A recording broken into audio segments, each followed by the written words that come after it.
Vamos lá, galera. Live de terça-feira. Olha ele aí. O bruxo. Pera aí que eu acho que tá dando. Tá dando microfone. É. Deixa eu botar o outro microfone aqui, acho que vai dar bom. Vamos falar agora, vamos ver. Agora tá show, bruxo. Show? Mas tá. Ô, mano. Cara, bem-vindo. Boa noite, meu irmão. Quanto tempo? É, né, cara? Tamo junto aí. Cara, Felipe, galera, Felipe Marques, conheci ele em setembro, lá em Floripa. Eu acabei sendo convidado para um grupo só de homens, onde Cadu me chamou, porque já estava rolando esse grupo, que era para trocar ideia, né, sobre vulnerabilidade, só criadores de conteúdo. Éramos 8, né, Felipe? Até aquela época. Acho que no começo eram 8, depois foram 10. É. Aí a gente começou a conversar pelo Zoom, conversamos uma, duas, três vezes, de repente rolou de, falei, cara, vamos para todo mundo para Floripa aí, eu tô indo lá visitar o Avi, eu tava indo para conhecer o Murilo, a Alana e tal. E aí Cadu falou, eu topo, todo mundo tava bem disponível. A gente foi para lá. Eu aluguei uma casa, fiquei com o Cadu, o Felipe ficou com a namorada, com a mulher, não foi, Felipe? Em É, outro eu já lugar. moro aqui, né, cara? Ah, você já mora aí, é verdade. O César também mora aí, né? César mora aí. E aí, de repente, todo mundo se encontrou. O Gui Ferreira, o Gustavo Tanaka, todo mundo. Fizemos uma mercado de pizza lá. A gente queria materializar esse ponto. Dias, né? E ver o que faz, não faz, estava tendo. E muito próximo do cara que tá na casa com ele. Eu já tinha feito live antes, semana passada, né? Um pouco da história dele. Tivemos uma tarde de comunicação intensa. É. Nossa Senhora, bom demais. Lá na casa que a gente estava, tá dizendo que eu tô cortando aí. Avisa aí, galera. Minha voz tá cortando? Não, eu tô te ouvindo bem. Eu tô me ouvindo quando eu falo.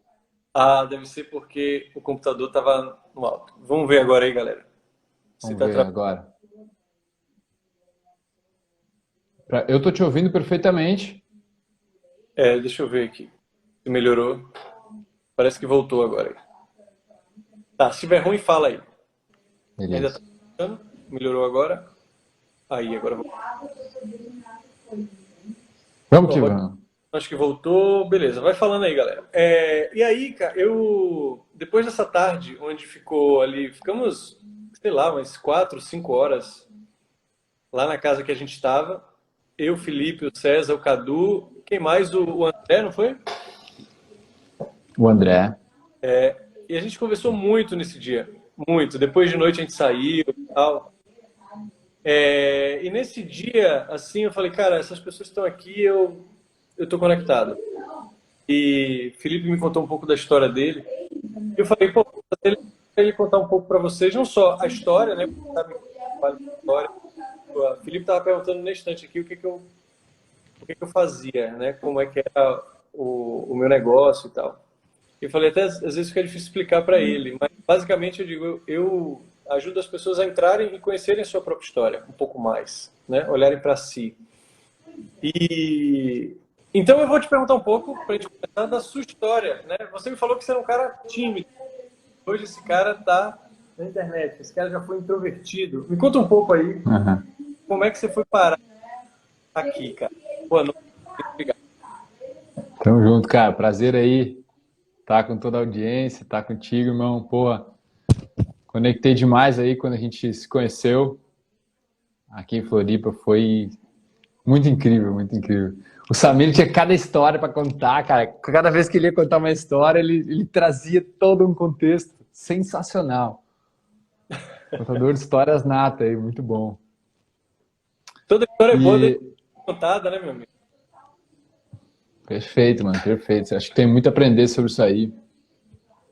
Mas eu comecei minha jornada, cara, em Teutônia, no Rio Grande do Sul.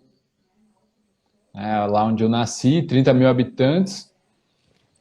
E ali o cara é um mundinho limitado, né, mano? um mundinho muito limitado, eu tinha muita dificuldade social, Uhum. medo de conhecer pessoas, me importava demais o que os outros pensavam, assim. E pra mim isso é timidez, onde Sim. tu deixa de fazer as tuas coisas pelo que outras pessoas podem achar de ti, né? O introvertimento já é diferente pra mim, é mais eu ser voltado pra dentro, Entendi. gostar de ficar sozinho, gostar de ficar comigo, e eu gosto muito até hoje, sim. Só que eu comecei a pensar na minha vida, irmão, chegou um momento assim onde eu comecei a pensar, meu Deus, se eu não aprender a socializar, onde que eu vou parar? Que amigos que eu vou ter com 30, 40 anos, velho? Quem vai ser minha companheira? Demais.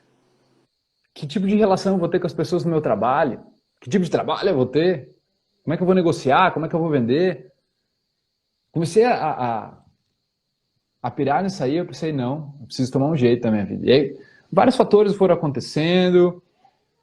O que realmente me trouxe para o autoconhecimento foi eu tentar ter a minha primeira relação, e de tão ansioso que eu estava, eu acabei broxando para a menina. Então ali, cara, foi um alvoroço na minha mente, né? Minha autoestima e tudo, assim. E agora eu tô me ouvindo de novo, eu tô me ouvindo bastante. Tá te ouvindo? É porque uma pessoa me ligou aqui pelo Instagram, de Ah, vídeo, entendi. no meio da live. Agora tá melhor. E, mano, chegou uma hora que eu me questionei assim, olha, eu não vou ser mais o cara mais bonito, eu não vou ser o cara mais forte, eu não vou ser o cara mais popular, eu não vou ser o cara mais rico. Quem eu vou ser? Eu vou ser quem eu quero ser. Eu vou construir quem eu quero ser. Ao invés de seguir sendo domesticado pela sociedade, pelos professores, pelos meus pais, pelos desejos, pelas as esperanças, né? Ou as expectativas que os outros têm de mim. E aí começou toda uma busca, mano. Sabe? Toda uma busca. E essa busca, primeiramente, foi em relação a técnicas, a relacionamento, a gerar uma conexão, a conquistar as pessoas, né? Depois de 6 anos, meio que nesse caminho, eu tive meu despertar, digamos assim, e eu me dei conta de que eu não tinha que conquistar as pessoas. Eu não tinha que tentar fazer marketing de mim, que nem uma galera ainda tenta fazer, né, mano? Sim. Tu tenta te produzir todo para poder agradar as pessoas lá fora. Ou seja, tu tá tentando controlar o incontrolável. Controlar a opinião dos outros sobre ti, a percepção que as pessoas vão ter. E eu me liguei nisso, cara. Eu falei, eu vou por um outro caminho. Eu vou me conquistar. Eu vou me lapidar, eu vou me melhorar, eu vou me tornar a minha melhor versão. E foda-se. Quem não gostar é porque não gosta mesmo. Porque eu tô tentando ser o meu melhor. Não por eles, mas por mim. E eu comecei a notar que tinha uma narrativa na sociedade, cara, que assim, primeiro o outro e depois você. Mas que nem tu estava falando, se tu não conhece a tua própria história, se tu não lapida, e lapidação é uma palavra muito que a gente não para pensar muito, mas lapidar significa tu tirar o excesso. Né? Lapidar um diamante é tu tirar o que não tem mais valor naquilo ali. Então muita coisa nos protegeu, que a gente está falando de construir personalidade, né? Sim. Muita coisa da nossa infância, a gente se armou com armaduras psicológicas, só que hoje elas não servem mais. Hoje elas geram medo, receio, ansiedade, depressão, nos travam, nos bloqueiam, né? Então ali que eu comecei uma jornada de desconstrução. Né? E ali eu desconstruí minha timidez através de atitude, através de mentalidade, e entendendo como ir nas profundezas da minha personalidade e ver que aquilo não fazia mais sentido para mim. Uhum. Então, foi por aí minha história. É. Quando eu tive aquela primeira relação, eu tinha 17. Uhum. E eu fiquei 6 anos meio que nessa busca pelo externo. Então eu tinha 23 para 24 quando... E a grande percepção que eu tive, mano, sabe qual foi? Que eu não era as paranoias da minha cabeça. Eu consegui pela primeira vez, lendo O Poder do Agora e meditando, eu tive a experiência Uhum. de criar uma certa distância, um espaço entre algo que eu era e os pensamentos. Imagina, mano, imagina a cena. Tava na minha cama, assim, sentada na beirada da cama, lendo o livro, e eu comecei a entrar naquele livro, de uma forma, não lembro o que eu li ali, eu sei que eu comecei a sentir as minhas mãos vibrando com o livro, ao mesmo tempo eu comecei a sentir meu coração batendo, e eu nunca tinha ouvido meu coração sem botar a mão, né, ou sem pegar o pulso. E eu comecei a sentir meu coração, comecei a sentir minhas mãos vibrando, e eu comecei a observar os pensamentos que estavam passando, mano, como se fossem nuvens, assim. Eu falei, que isso? Eu tô sentindo meu coração. Eu tô observando meus pensamentos. Mas eu tô em outro lugar. Ali, mano, foi a grande virada, assim. Cara, o Ekta, ele pegou algumas pessoas. Ele me pegou no livro Um Novo Mundo, em 2016. Eu não conseguia dormir lendo o livro, só quando acabasse. E eu tive exatamente essa experiência. Deitado numa cama, na cidade de... E isso é uma libertação, cara. Quando você lê... Eu achei um vídeo depois de como foram as experiências de despertar de algumas pessoas que a gente acha que são em deusa, né? Porque parou com isso, mas eles tiveram experiência de iluminação, assim como pessoas como Jesus Cristo teve, por exemplo. Se iluminou e viu uma coerência e resolveu falar sobre aquilo, né? Ou como o próprio Buda, que sai do castelo, do reinado e vai para a rua e fala, cara, eu quero viver minha verdade. Naquela época era muito raro fazer isso, era muito difícil. Hoje é muito mais fácil, né? A autenticidade até, sei lá, século XIX, não era uma coisa muito bem-vinda. Era uma coisa que causava muita então, hoje as pessoas te admiram por isso. Por uma coisa que há menos de 200 anos você era comungado. Nossa, imagina. Morte. Morte. Vamos falar aqui de Spinoza no século XVII, né? Sofreu um xerém lá no judaísmo, né? E aí vem Dostoiévski falando se Deus não existe, tudo é permitido, né? E pessoas corajosas vão dizendo isso, né? E Nietzsche vem dizer Deus está morto. E aí começam, cara, a questionar coisas que fazem sentido para eles, independente se é verdade ou não. Né? Questionar os próprios pensamentos que a gente pensa que é verdade absoluta durante muito tempo é a mesma coisa. Né? Se você for parar para ver. E ele me pegou também. E por isso que eu acho legal o sentir, porque você traz a experiência para a pessoa. Não o conceito, o conteúdo. Todo mundo fala sobre se distanciar, ok, o conceito de espiritualidade, olhar o ego. Mas você já sentiu essa porra? Como naquele dia a gente respirando, eu vi a vida inteira acontecendo ali dentro do meu olho fechado. Eu fiz todas as analogias que eu já tinha feito na minha vida em alguns minutos ali, fazendo a hiperventilação do meu cérebro. Quando vocês me perguntaram o que você sentiu, eu acho que eu fui o primeiro a falar, eu comecei a falar pra cá. E aí, cara, que eu acho que é interessante. Primeiro eu vou te fazer uma pergunta. Por que você acha que é difícil para as pessoas terem personalidade própria? Onde é que elas esbarram? Elas foram domesticadas. Elas foram domesticadas por um sistema, né, cara? Tu entrou no colégio. Primeiro vieram os teus pais.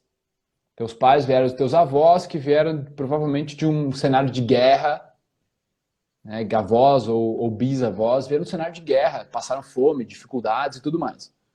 Então, tu imagina a mente dessas pessoas passando informações umas para as outras, e aí eles constroem um sistema que a gente vive hoje, sistema escolar, que tem 60 anos, criado para tu virar um escravinho, um montador de coisa em fábrica. E aí tu tem os mesmos ensinamentos ainda. Então ali tu vai sendo... É como se tu fosse castrado da tua produtividade, né? Uhum. Sabe o que eu lembrei agora? Castrado da criatividade. Você falando, quando a gente nasce, que você falou que o outro ele vem primeiro, quando a gente nasce, a gente abre o olho, a gente vê primeiro o outro, a gente não vê a gente. Uhum. Durante muito tempo a gente não olha no espelho, a gente não se analisa, né? Tanto que a criança fala, Felipe quer biscoito. A criança não fala, eu quero, né? Uhum. Então você Ela acha que é a mãe, né, velho? ela Acho acha que que no primeiro ano, segundo ano. aí ela vê a separação ali, ela fala, caramba, ela ama outra pessoa também, ou mais de uma. Não sou só eu não sou ela, e começa a separar as coisas, né? E aí fica cada vez mais difícil olhar para si, porque ela está o tempo inteiro tentando recuperar aquilo que ela achou um dia. Porque aquilo era tão bom que ela fala, cara, para você ter isso de volta, basta você ser você que isso vai voltar. E muitas pessoas não bancam ser elas porque elas acham que desse jeito ela não vai ser admirada. E uma vez eu fiz uma pergunta para um cara que ele falou assim, pô, Samir, tive uma reunião com um cara, um secretário aqui da prefeitura, e cara, que cara admirável, cara com personalidade, pô, fiquei fã desse cara. Eu falei, cara, o que ele fez para você ficar fã dele? Porque eu queria saber, para ver o que ele admira nas pessoas, né? Até porque ele ia dizer muito sobre o porquê que talvez ele me admire, ou talvez porquê que outras pessoas ele admire e outras não. É uma forma de você conhecer o outro. E ele falou uma coisa bem simples, ele falou assim, Samir, eu fui para uma reunião com ele, depois de muito tentar, para apresentar um projeto de vídeo da cultura baiana. Ele olhou para mim e falou assim, fulano, muito legal o seu projeto, parabéns, mas assim, nesse momento eu não vou ter energia para me dedicar a ele, a energia que o trabalho merece. E eu não vou ficar te frustrando aqui. A minha resposta é não, mas assim, procure outras pessoas que talvez possam estar no momento que o seu trabalho merece a atenção. Apertou a mão dele e foi embora. E eu falei, por que você admira ele? Ele falou, porque muitas pessoas me enganaram. Disseram para mim, me ligue depois, me ligue semana que vem para gente se reunir. E eu fiquei 3 meses, 2 meses, para ouvir um não que eu tinha que interpretar até que a hora que o cara parou de me atender. E ele poderia me liberar para eu ir tocar minha vida com outra pessoa, cara. Então, no final... Isso acontece em relacionamentos muito, né, mano?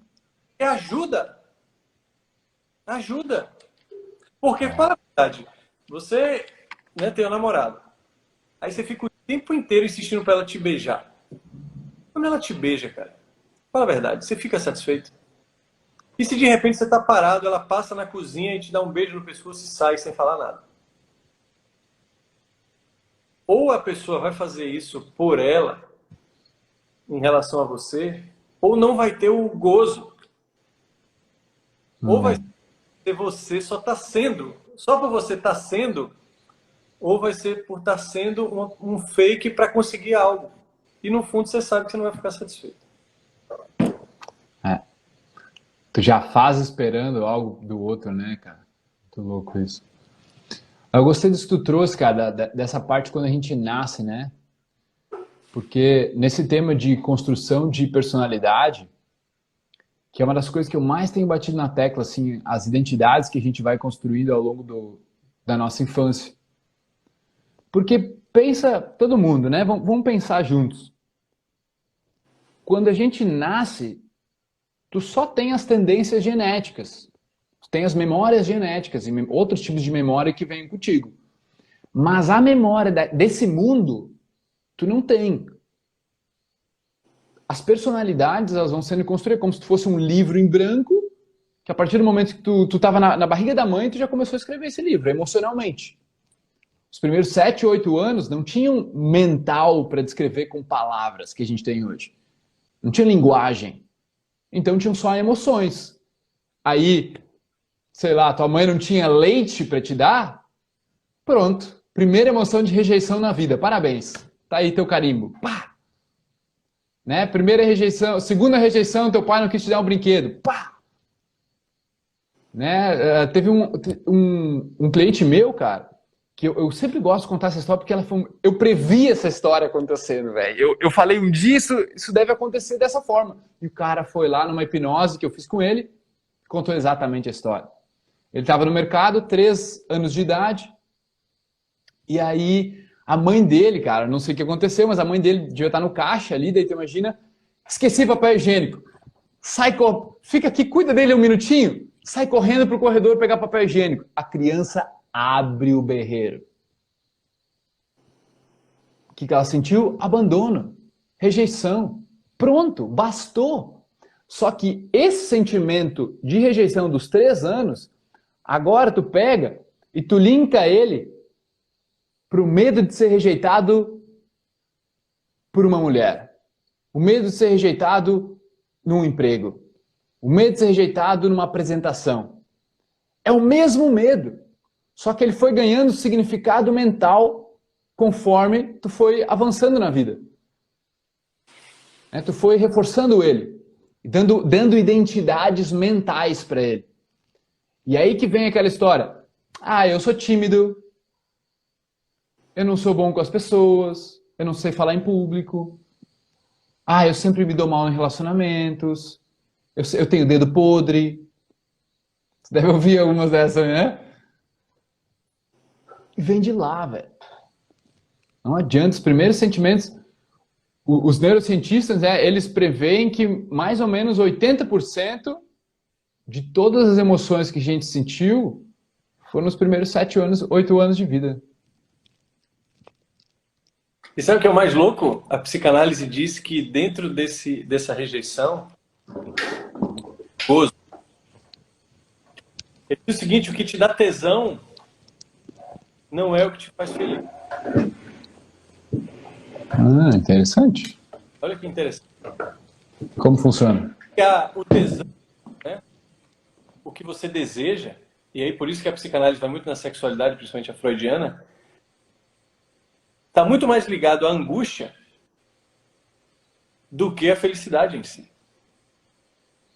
Tanto que tem muitos do que aquilo que tu não teve? Hã? Do que aquilo que tu não teve? É porque tem um gozo em... O medo e o desejo, eles estão muito aliados. Né? Do mesmo jeito que você tem medo, é bem complexo esse papo. Tipo assim, tu tem medo de ficar pobre, então tu quer mais dinheiro. É porque a sua condição primária, né, segundo a psicanálise, você está sempre tentando voltar para ela. E a depender de como ela foi, né? Cara, hoje eu conversei com uma pessoa assim, por exemplo. Né? Ela foi rejeitada desde o...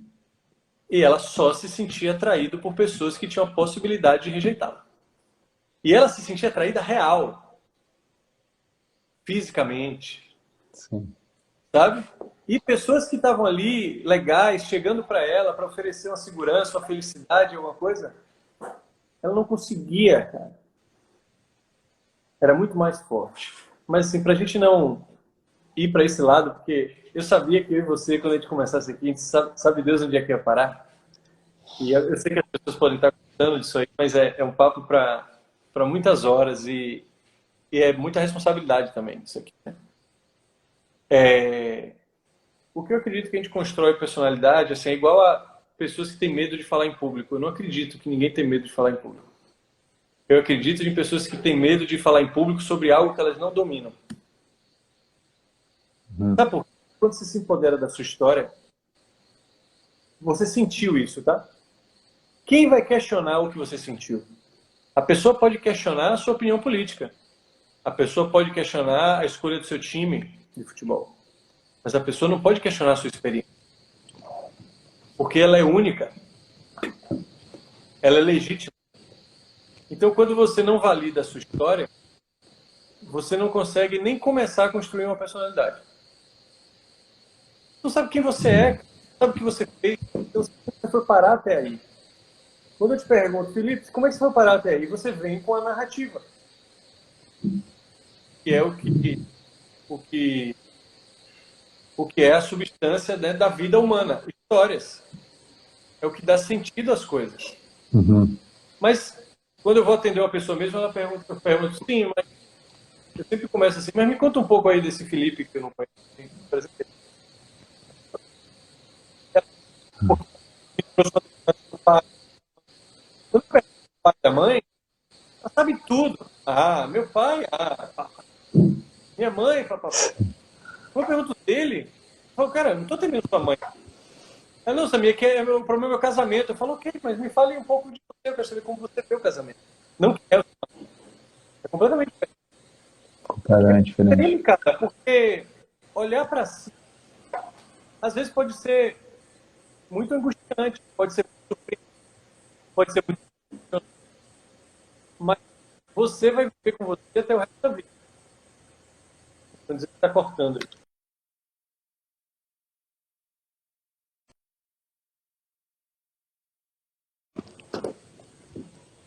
Melhorou aí? Melhorou? Tá melhor? Eu não ouço nada picotado. É, eu também não.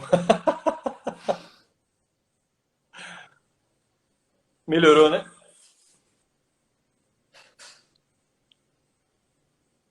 Vamos ver, vamos ver. Melhorou, melhorou. Show. Melhorou? Posso ir?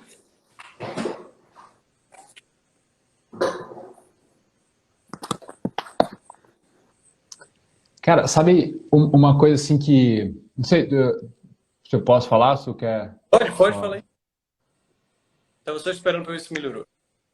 Uma das coisas, cara, que mais assim, até hoje me instiga, eu gosto muito de estudar o fato de ser um ser humano, né, do que isso significa e como tu otimiza, né, tu poder ser um ser humano. Para mim, me deixa até um pouco indignado, assim, que, por exemplo, todo mundo tem um cérebro, mas as pessoas acham que só o psicólogo deveria estudar o cérebro, ou Uhum, psicologia, tá ligado?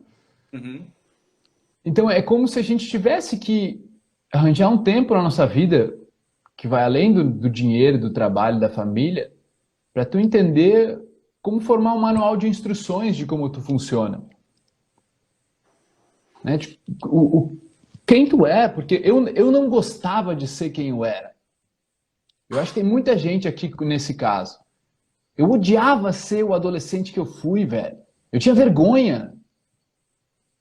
Entende? Eu tinha vergonha daquela versão do Felipe. Uhum. Cara, doía isso e eu queria evitar, entendeu? Então eu tenho até poucas memórias de algumas fases da minha vida, porque é como se o meu subconsciente tivesse bloqueado as partes que eu não preciso. Sim. E foi um momento, assim, eu estava lendo um livro específico e ele falou sobre a criança, o adolescente, né, de tu se curar com ele, tu olhar para trás e tu se perdoar, cara. Tu se orgulhar de quem tu foi. Tu precisa se orgulhar de quem tu foi. Mas por que, Felipe, tu precisa se orgulhar de quem tu foi? Porque tu é hoje algo que é produto de quem tu foi. Uhum. E não tem como tu apagar isso. Uhum. Não tem como tu mudar essa história. Os atos que tu fez, as coisas que tu fez. Então, se tu odeia quem tu foi, tu vai continuar com problema de autoestima para sempre. Enquanto tu não curar as fases da tua vida e realmente fazer as pazes. Porque assim, mano, quando eu fiz muitas das coisas que eu fiz, tratei mal pessoas, naquele momento eu não tinha consciência que eu tenho hoje. Eu não tinha inteligência, eu não tinha a empatia, eu estava num outro momento. E tudo bem, eu perdoo o Felipe lá naquela época por causa disso, sabe? E outra coisa é que no final nós só lembramos da interpretação que a gente teve sobre os fatos e não dos fatos em si. Tanto que dois gêmeos criados na mesma casa, vivendo as mesmas histórias, ouvindo as mesmas coisas, comendo tudo igual, vão ser muito diferentes. Porque a gente conta histórias. O ser humano é um ser de narrativa. A Lin- linguagem é a tecnologia mais avançada que a humanidade tem hoje.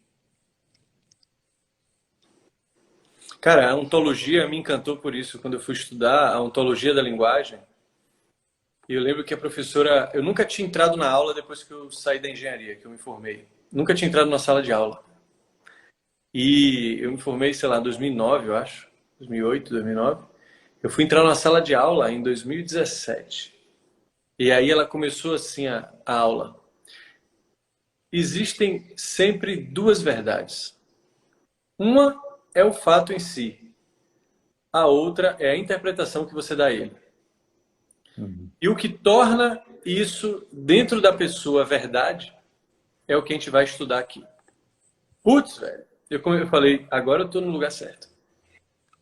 É isso que eu tinha curiosidade. Eu falo, cara, olha como é que a pessoa interpreta isso. E sabe quem me ensinou isso? Os meus directs. Porque às vezes eu mandava uma mensagem no Stories lá no meio da viagem, de uma reflexão, e tinha gente, cara, que falava coisas completamente diferentes do mesmo fato que eu estava apresentando.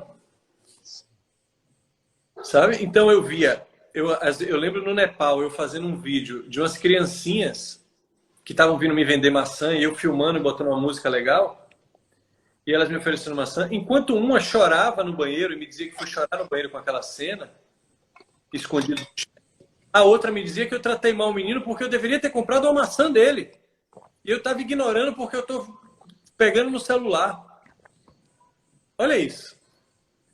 E aí quando você vai ver, é igual uma história que eu conto sempre, que eu estava numa mesa com algumas pessoas e eu precisava alugar um carro para ir para Chapada Diamantina. E uma pessoa falou, aluga o Renault Duster. Aí eu falei, cara, eu já dirigi esse carro, eu não gostei. Não gostei da dirigida e tal, eu não quero esse não. Você tem outro ali. Cara, você tem que alugar ele. Esse carro é muito bom. E começou a me dizer dados da 4 rodas desse carro. E eu comecei a achar estranho aquilo. Eu falei, porra, velho. Tá bom, eu já tava achando que ele era sócio da Renault, sei lá. E a pessoa acha que tá certa, né? Não, mas aí, sabe o que é mais intrigante? Quando eu fui na garagem e eu tô indo ele em direção ao carro dele, ele tinha o Renault Duster, cara. Você entende? E às vezes eu comecei... Aí depois desse fato, eu ainda era engenheiro e tal, eu comecei a perceber que as pessoas passavam a vida inteira defendendo as suas próprias escolhas como se elas fossem a sua personalidade. Perfeito. Aí você é casado, então você passa a defender a instituição. Aí você é traído, você passa a defender que a pessoa, essa classe não presta. Aí de repente você sofre um assédio, aí sua bandeira vira um... Mas assim, cara, e quando o seu político de estimação é pego roubando? E destrói toda a sua verdade, e aquilo dói, e você se vê sem base. E aí você lembra de que você passou vários anos defendendo pau no bar para defender esse cara. E agora a sua coerência foi questionada. E o que é que você faz agora? Tem aí gente que inventa uma história, né? Eu vou abandonar isso ou eu vou seguir o meu intelecto? Porque tem alguma hora que o seu intelecto ou o seu ego ele é solicitado. Ou você vai continuar aqui. Eu tive um amigo meu que era Vitória, ele virou Bahia, cara. Ele falou, cara, eu virei e não é uma pessoa que estava escolhendo, ele ama futebol. Ele ama futebol. Então como é que você banca algo que você sente? Que você está errado, que o judeu ele é muito engraçado porque ele faz piada de si mesmo. Ele sempre está fazendo piada. Porque o grande lance dele dizem que quando 2 judeus conversam, tem sempre 3 opiniões. Porque eles mesmos tentam desconstruir aquilo que eles acham que é verdade. Porque eles sabem que a experiência vai acabar mostrando a ele que ele é incoerente. E é isso que a vida é maravilhosa. E durante muito tempo, cara, eu ia atrás da verdade. Qual é a verdade que eu tenho que estudar? Então eu ia atrás de uma filosofia, eu ia atrás de uma religião. Só que todas que eu estudava, tinha algum ponto que ela se mostrava insustentável. E uma eliminava a outra. E a minha vida mudou quando eu comecei a ver as coisas como uma opção de você aprender de várias vertentes. Eu falei, cara, ao invés de eu achar que eu estava pobre, querendo escolher uma, eu falo, olha isso agora. eu tenho várias filosofias. Todo o conhecimento a teu dispor. Cara, todo o meu conhecimento ao meu dispor e eu posso usar ele em lugares específicos, em ocasiões específicas para me ajudar a entender as coisas. Uma hora eu ia para a mitologia grega para me explicar, outra hora eu ia para o yoga, outra hora eu ia para Kant, outra hora eu ia... Eu falo, cara, agora eu tô abundante, velho. Porque eu parei com essa coisa de querer estar certo. De querer entender qual era o caminho a ser seguido. Porque o caminho a ser seguido não era de uma teoria, de uma ideologia, era o seu caminho. Tu abriu mão do eu já sei pro eu não sei, né? Basicamente foi isso. Por eu ter certeza que eu não sei. É. Cara, o Sadhguru, ele explica um negócio da filosofia, da ciência dos yogis, né? Que aquilo me abriu, cara, um entendimento de como a mente meio que trabalha, né? Que os yogis, ele tem uma forma diferente de ver a mente do que aqui no nosso mundo ocidental, né? E, tipo, eu desenhei, tipo, um triângulo, assim, como embaixo da base do triângulo é o intelecto. E o intelecto é essa parte que fica julgando tudo. Então, o intelecto é o que joga as ideias. Uhum. Então, gostei do que ele falou, legal, intelecto. Não gostei, não concordo, gostei, que cara alto, que cara bonito, que cara não sei o quê, que não sei o quê, porra, minha opinião política é essa, eu torço pro Vitória, eu torço pro Bahia. Tudo o intelecto vai buscando. Só que ele vai buscando aonde? Como que define as ideias que vão sendo jogadas no consciente? Você me perguntou isso? E aí que tá, a segunda camada são as identidades. A terceira camada são as memórias. Então, as identidades, elas são contidas na memória que a gente tem. Uhum. E o intelecto está sempre defendendo as identidades que tu criou. Que nem tu falou, estão sempre defendendo os teus ideais. Então, eu comecei... Na vida prática, eu comecei a usar isso dessa forma. Assim, eu via uma ideia sendo nutrida na minha mente e eu começava a me perguntar qual é a identidade que está por trás? Uhum. Qual é a minha personalidade? Qual é a parte da minha personalidade que está por trás disso? Uhum. E aí eu comecei a achar algumas coisas, sabe? Porque se tu entende que toda a tua ideia só está defendendo algo que tu criou lá atrás, tu começa a investigar de uma forma mais fácil. Exato. A primeira vez que eu fiquei louco, a primeira pergunta que eu tive, que eu falei, caralho, não é possível, agora eu tô ficando maluco. Eu pensava o seguinte, cara, quando você vai viajar de ônibus, eu viajei muito, né, para interior da Bahia, sul da Bahia, 7 horas, 6 horas. Aí, não tem como você ensaiar que na primeira hora eu vou pensar sobre carro, na segunda hora eu vou pensar sobre comida. Não dá, né? Não é assim. E aí, quando você tenta fazer isso, quando você se pega, cara, você já está em outra porra. Imagina assim que o cérebro, ele tem uma lanterna, tá? Aqui em cima, pendurado. E aí tem um quebra-cabeça de pensamentos, de opções de pensamento. Que eles estão ali dentro. Imagine várias peças, várias. E o que você está pensando na hora que está vindo na sua cabeça, porque você não pensa em duas coisas. Você pode pensar em duas simultaneamente, mas naquele momento do presente real, só tem uma. É como se a lanterna estivesse apontando para... agora você vai pensar isso aqui. Pum. Aí, de repente, ela muda para outra peça. A questão é, cara, que eu perguntava, quem é que está comandando essa lanterna? Uhum. Quem é que está mexendo essa lanterna se eu não mexo? Porque eu quero que a lanterna pense na minha mãe. E ela está pensando no meu trabalho. Né? E essa é a grande agonia das pessoas, né? Como é que eu comando a porra da lanterna? Porque a pessoa está do lado do marido, o cara é um excelente pai, o cara está ali brincando com... E ela só pensa, esse cara está me traindo, esse cara está me traindo. E dorme. Você acha que ela queria mesmo botar a lanterna nesse lugar? Aí você fala, cara, eu sou um fantoche então, né? Alguém fica criando um roteiro para mim, como é que eu faço? E aí, mano, o que tu tirou de, digamos, não de conclusões, mas de onde tu chegou daí?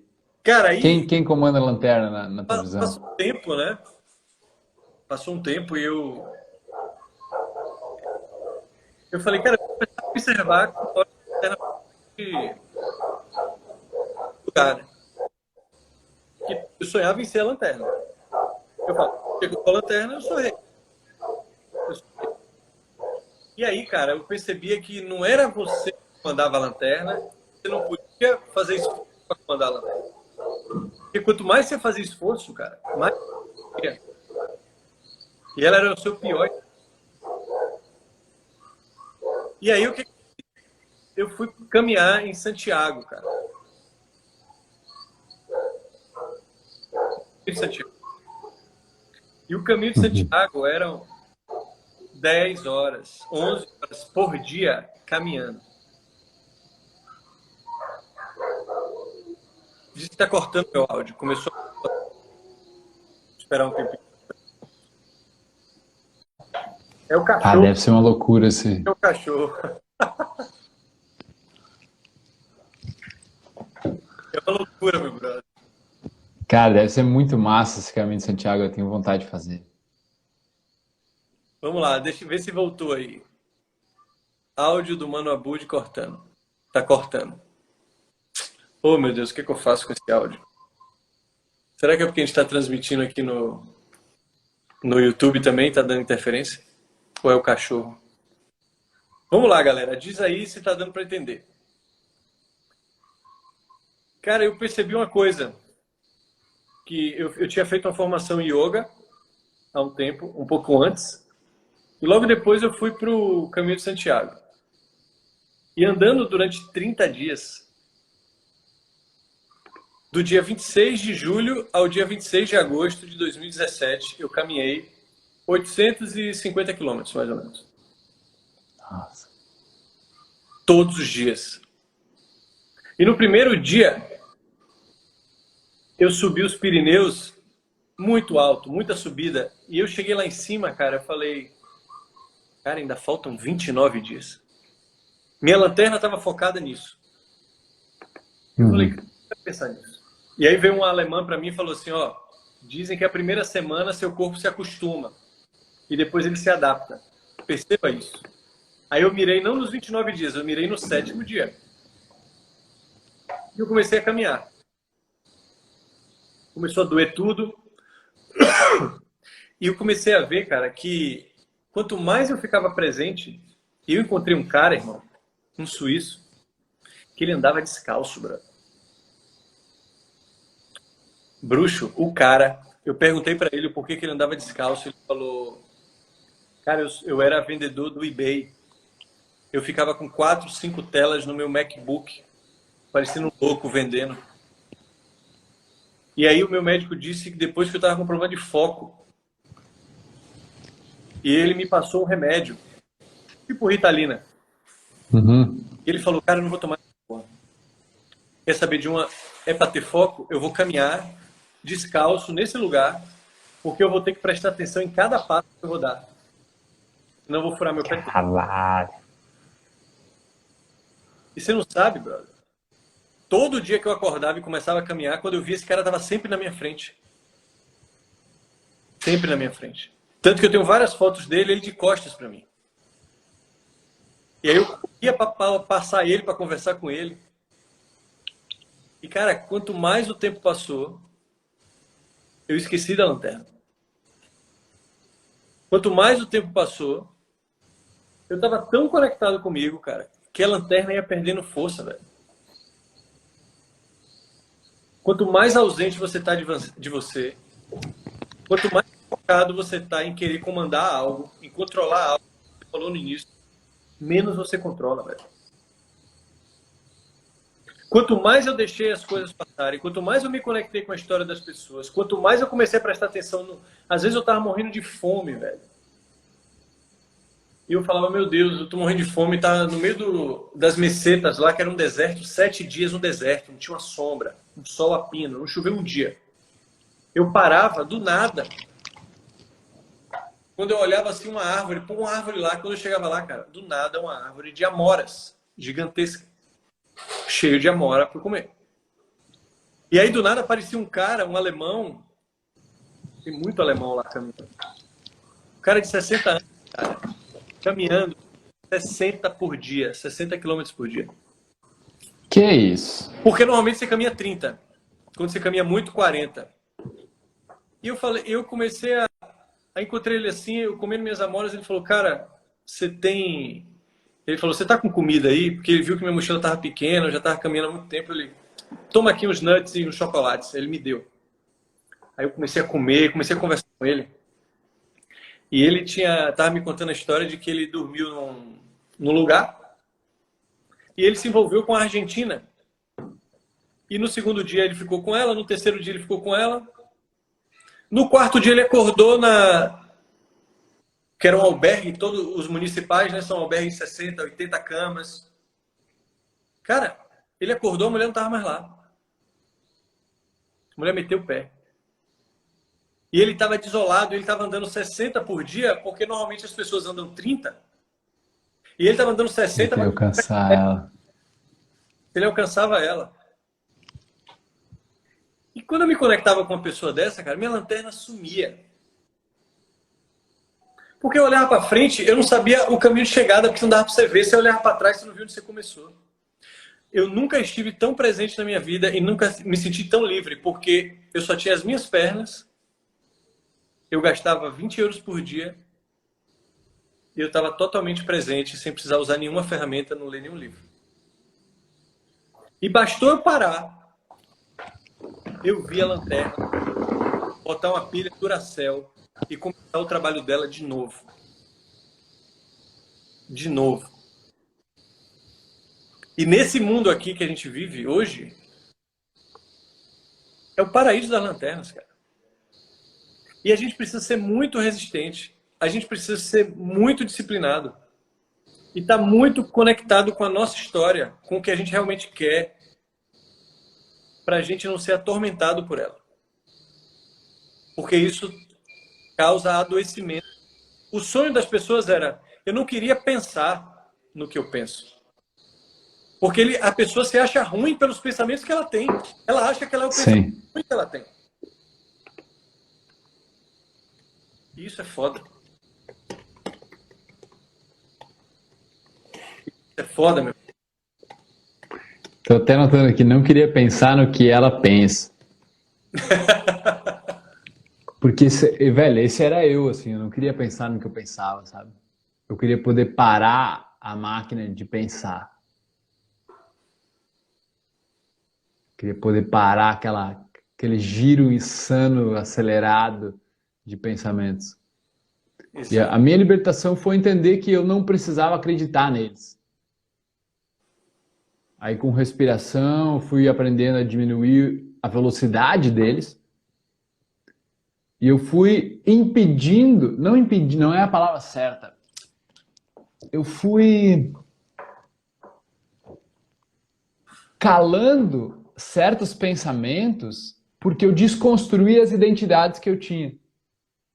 Porque pensa assim, imagina que tu se considera uma pessoa tímida. E aí tu quer chegar numa reunião e colocar a tua opinião. Só que a tua identidade é de tímido. Tu tá tentando ter uma atitude de um cara corajoso, por exemplo. Uhum. O teu subconsciente dá tilt, dá pau, ele vai te travar geral. Porque tem uma personalidade lá, uma identidade de tímido, de introvertido, e tu quer, através da força de vontade, colocar a opinião porque tu precisa. A possibilidade, mano, de tu se embananar, de dar branco, de tu gaguejar, é enorme. Porque tu tem algo no teu subconsciente ainda que tu precisa desconstruir. Por isso que eu chamo de lapidação pessoal. Eu acho que o desenvolvimento pessoal hoje ele é uma autolapidação. Tu vai tirando aquilo que não serve mais, que serviu um dia para te proteger, porque a depressão, ansiedade, timidez, tudo são mecanismos do cérebro para te proteger de algo que tu já viveu. Então, ele vai te proteger. Só que de quando tu tinha 7 anos, 3 anos. Sabe o que é legal? Tem um festival na Índia chamado Mahashivaratri. sei se você ouviu falar. Sim, tá acontecendo agora, eu acho, né? Exato. É sempre, normalmente é no mês de fevereiro, mas esse ano acho que caiu em março. Ele... O objetivo dele, né, que é do deus Shiva, o Maha significa grande, né? Todo mês tem um Shivaratri, que é da lua cheia até a lua nova ali, porque a lua é a regente da mente. Então, a lua vai esvaziando e você vai fazendo uma série de meditações e de satsangs, que são conversas ali com o líder espiritual, para você retomar o domínio da mente. A lua cheia, né, sua mente está mais agitada. Então, quando você vai vindo aqui esvaziando a mente, você vai esvaziando também junto com o yoga, né? O yoga não é contorcer o corpo. Na verdade, é até perigoso você torcer o corpo e não torcer a mente. Pode até piorar. Então, o Mahashivaratri, o objetivo dele é destruir a sua identidade. A primeira vez que eu participei na Índia desse festival, cara, porque Shiva é o deus da destruição, né? E a pessoa fala, ele destrói o quê? Destrói o casamento? Destrói... Não, ele destrói a sua identidade. O objetivo do Mahashivaratri é, por um momento, te mostrar que você não é aquilo que você pensa que é. Que massa. E aí, quando eu cheguei, cara, no primeiro dia do Mahashivaratri, eu lembro que eu estava com uma dor de barriga na Índia. Eu já tinha emagrecido 7 quilos em pouco mais de uma semana.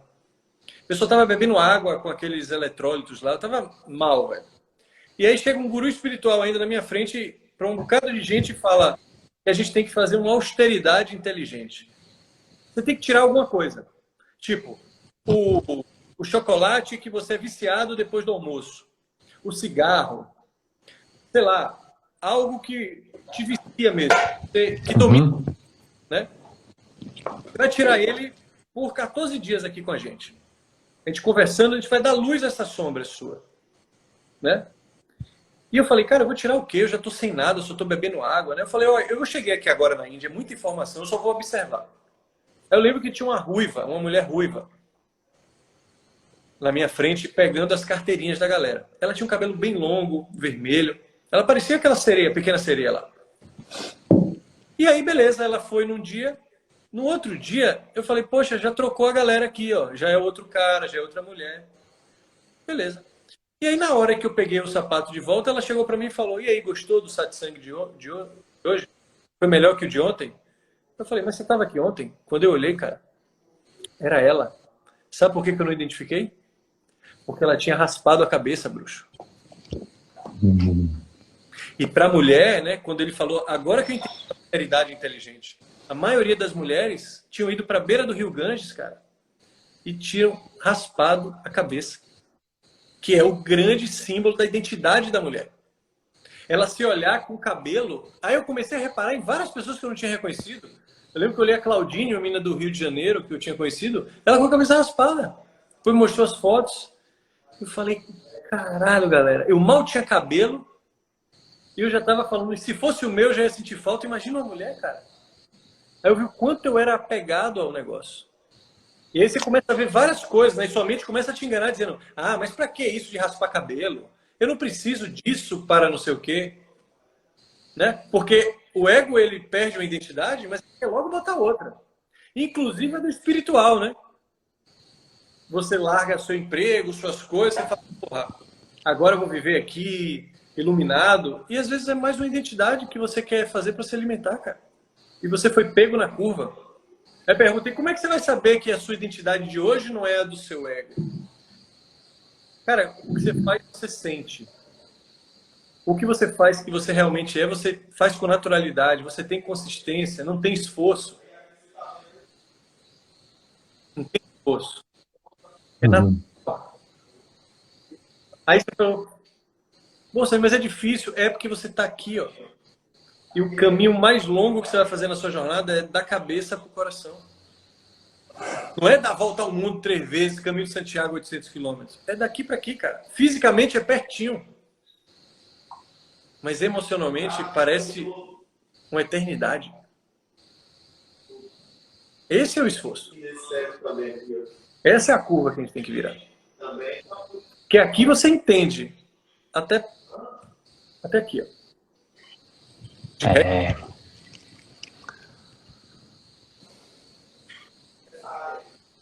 Olha para nós homens, né?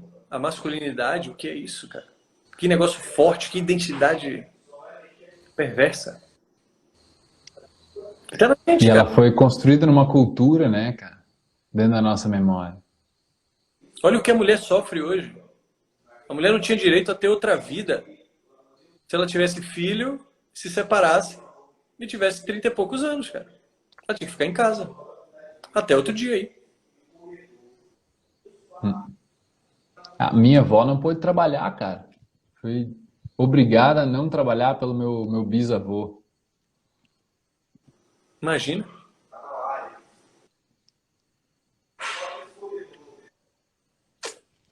Tantas cidades Pensando agora, eu vou tirar minha barba. veladas A barba é a identidade. que é velada. Cara, não Sabe tô te ouvindo mais agora. o que é bruxo? Você chega numa família de médicos e aí você nasceu. Todo mundo é médico. Cara, ninguém nem precisa dizer que você vai ser médico. Eles não dizem isso na mesa. É uma identidade que a gente chama de desconhecida. Ela é velada, cara. Ela tá dita simplesmente por aquele núcleo existir. Sei lá, todo mundo é inteligente, tira nota boa. Cara, as coisas que eles vão começar a falar ali, ó, pô, fulano de tal era melhor aluno, ele já tá dizendo o que você precisa ser. Senão você não vai ser amado. E você incorpora aquela porra. Você nem questiona. Nenhuma família de médico do nada o cara fala, você é engenheiro. Muito difícil. Muito difícil. Tem identidade que a gente nem sabe que existe. Se você nasceu brasileiro, você tem identidade. Se você nasceu carioca, baiano, porto-alegrense, e por aí vai. Tem identidade da cultura que é difícil de tirar. Imagina as que você constrói dentro de casa. É, cara, tem um negócio que o... Qual é que tu trouxe, né? O Mahashivaratri. Mahashivaratri. Mahashivaratri. O Sadhguru, ele falou uma vez, cara, que certas culturas na Índia, eles não davam educação tradicional para a criança até os 12 anos.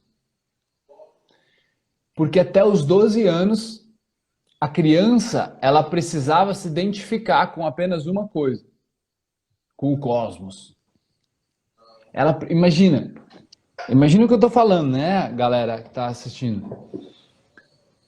A tua missão até os 12 anos, tu não vai receber educação nenhuma tradicional, porque tu precisa aprender que tu é o cosmos e tu precisa acreditar nisso. Precisa se convencer de que tu é o universo. Para não atrapalhar, né? Para não atrapalhar, porque daí tu já se identifica com o macro. Depois tu sabe que o micro é... Uhum. A gente faz o contrário, né? A gente vai se identificando um pouquinho com cada coisa e de repente a gente forma uma bagunça. E o macro acaba atrapalhando, né? Porque o macro vai destruir a sua identidade. Uhum. E você vai se apegando. É por isso que não existe expansão de consciência. Existe uma reampliação. Porque o que aconteceu? Você, para explicar as coisas, você precisa reduzir. Tipo, explica o Brasil. Explica Felipe. Eu vou ter que reduzir muito, velho, para te explicar. Porque você é muito grande. Eu vou ter que falar da sua barba. Eu vou ter que falar da sua cidade. Eu explico quem Felipe é de acordo com o tamanho do meu ego. Que é medroso, frágil. E é por isso que eu julgo as pessoas, eu critico. Por quê? Porque eu estou ali tentando dar uma explicação menor, porque eu acho que o mundo, uma pessoa é o mundo, né? Que você não sabe. E você está julgando só pelo que você vê, né? Falando racismo e tantas outras coisas aí. Você reduz muito para você dar sentido a algumas coisas no mundo que são muito macro, como você falou, e você precisa do ego. Então você quer saber se uma pessoa é de confiança, você pergunta o nome, o sobrenome. Você começa a perguntar coisas muito micro, velho. Para tirar uma conclusão muito macro. De entregar para alguém, né? As pessoas casam com os outros porque pela profissão, pelo sobrenome, porque eu era do mesmo colégio, ou porque... Tem isso, né? E aquela pessoa, ele se mostrou violento, ele se mostrou... Não, você reduziu muito ele a uma coisa. E é por isso que depois a gente precisa reampliar a consciência. Uhum. Porque a gente reduziu muito ela para explicar o mundo. Para andar Exatamente. né? Para não ser assaltado. Eu dou o exemplo sempre da árvore, das plantas, né? A gente dá um resumo, né? A gente resume as coisas, uma árvore em 6 letras, que produz o oxigênio que a gente consome. Sim. Dá vida pra gente e a gente resume a árvore. 6 letrinhas aí que a gente resume tudo, né? A gente não percebe esse mecanismo de resumo, cara. Isso é muito legal que tu trouxe. Olha, por exemplo, uma cadeira. Se eu te perguntar, Felipe, o que é isso aqui? E você está olhando para uma cadeira. Você responder, é um objeto para você sentar. Você já está reduzindo porque você está dando uma utilidade ao objeto. Aí você fala, então tudo que é para sentar é uma cadeira? E banco, o que é? Olha como já começou a ficar complexo. Porque banco você também senta. Né? Não, mas então a cadeira é um objeto que tem 2 braços e um assento. Okay. Então tudo que tem 2 braços e um assento é cadeira. Aí você começa a ver, cara, que explicar o que é uma cadeira, olha como o negócio vai ficando complexo. E aí eu vou para um ser humano que nasceu numa cultura, que tem emoções que você não sente, porque ele sente sozinho, que viveu e trouxe uma história, uma bagagem que você não conhece. E você quer dizer que ele é isso, que ele é médico, que ele é advogado, que ele é engenheiro. E você para de perguntar, porque ali já te disse muita coisa. Sim. Você entende? E olha o que tem. Eu vi isso quando as pessoas falavam, você mora num país perfeito, Austrália. Eu falava, eu tirei uma foto com a pessoa. Toda vez que eu entrava no banheiro público, tinha um cartaz. Na minha escola tinha um cartaz no banheiro, assim, um sinal. Ligue 0800, tal, tipo 0800, mas não faça isso, pense melhor. Sabe o que era isso, cara? Suicídio. De suicídio. Eu falei, cara, você quer reduzir o país pelo transporte público que funciona, pelas praias bonitas, e você não está olhando todo, de onde veio isso? A pessoa chega na Índia e fala assim, pô, Samir, eu já levei várias pessoas para a Índia. Pô, Samir, a Índia é pobre, né? Aí eu falo, economicamente, você está falando? Aí ela já fica meio assustada pela minha pergunta. Ela fala, mas está tudo sujo, não sei o que. Eu falo, cara, você sabia que teve aqui uma invasão mongol de 300 anos? Depois veio ingleses aqui, mais 200 e pouco. E de repente, há 75 anos, entregaram o país para os caras. Agora toma conta aí você. E os caras estão lá perdidos. Imagina que você ficou durante muito tempo sendo todo mundo cozinhando para você. Aí da noite pro dia o cara fala, você que vai fazer essa comida. Você sabe qual é a sua primeira providência? Ir para um restaurante. Por vários dias. Comer na rua. Aí quando acabar o seu dinheiro e você ficar com fome, você vai do seu jeito, bagunçado, melando na cozinha, fazer sua comida. É o que o indiano está tentando fazer. Uhum. Tentando não bater nos carros, limpar a rua. Tudo isso que você acha que não faz sentido. Mas só você indo para lá, você vê que o mesmo daquele jeito faz muito sentido a forma como eles vivem. E aí você começa a questionar quantas coisas não devem estar fazendo sentido para aquelas pessoas, mesmo que seja diferente do que eu imaginava. Aí, meu irmão, você abandona. Por isso, a expansão de consciência faz você abandonar o julgamento. Porque basta você entender a história. E aí, seja do seu pai, seja da sua mãe, seja de qualquer identidade que você tenha, você não vai conseguir amar o pai que te bateu. Mas você vai conseguir amar o pai, a pessoa por trás do papel de pai. Quando você tinha a identidade da mãe, que é como ele deveria ser, ela deveria te amar, ele deveria te beijar mais. E você olha para uma pessoa que talvez nem queira exercer esse papel. E que também não recebeu esse papel, né? Também. Nunca aprendeu? Enganou, talvez errou, talvez achava que era outra coisa e não... Porque a gente não é o que a gente quer ser, cara. A gente é o que a gente consegue ser. Isso é totalmente diferente. Eu queria ser mais disciplinado, mas você não consegue. Eu queria dar um beijo na minha mãe todo dia. Mas você não consegue. Você consegue dar um por ano no aniversário dela. No final, você é o que você consegue. Não, todo mundo queria ser melhor, cara. Todo mundo não queria sentir raiva. inveja, Uhum. mas não consegue, porque se conseguisse, faria. Se conseguisse, faria.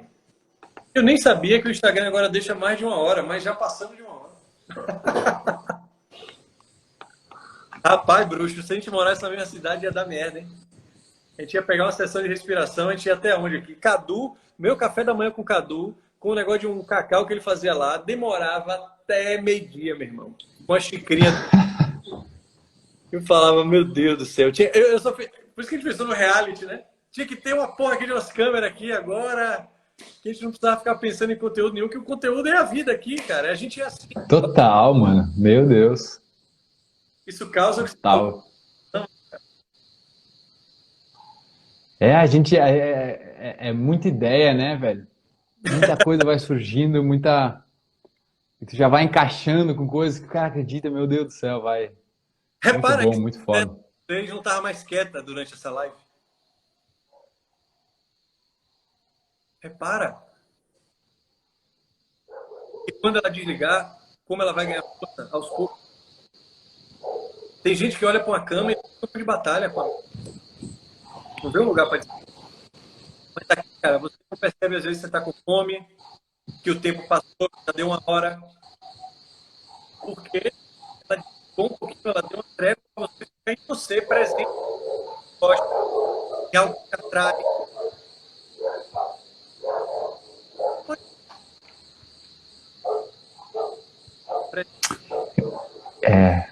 Eu tenho uma definição que me veio na ayahuasca para presença, velho.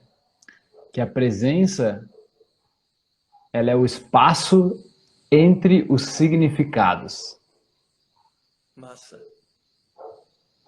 É bem o que a gente estava falando agora. Todos os significados, todos os resumos. O espaço entre os significados da mente. Presente. É isso. Abandone as conclusões que você tirou sobre você mesmo. Tem uma frase que eu gosto muito, é uma pergunta que eu quero terminar essa live, que é: que mentiras você acreditou sobre você mesmo por causa das experiências da sua infância? Fala um pouco sobre como você começou essa live. Uhum. Show de bola, meu bruxo? Show de bola, meu bruxão. Tem que fazer uma vez no mês, velho. Ei, coisa linda. Lanterna. Vamos de novo. E dá-lhe a lanterna. Hashtag da lanterna hoje, hein? Vou botar lá no... Vou tirar um print aí, vou falar quem é. Vou tirar um print e a galera bota. Show. Tira o print aí, rapaziada, ó. Tira o print aí, ó. Nos marquem lá com os grandes insights de vocês. Pois é. E a gente vai lá ver o que vocês aprenderam e repostar.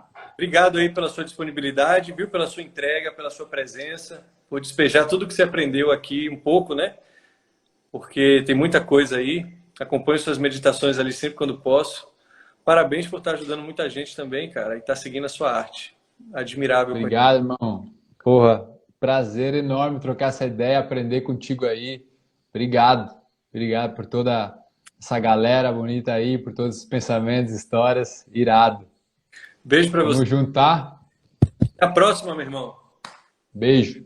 Junto. Valeu.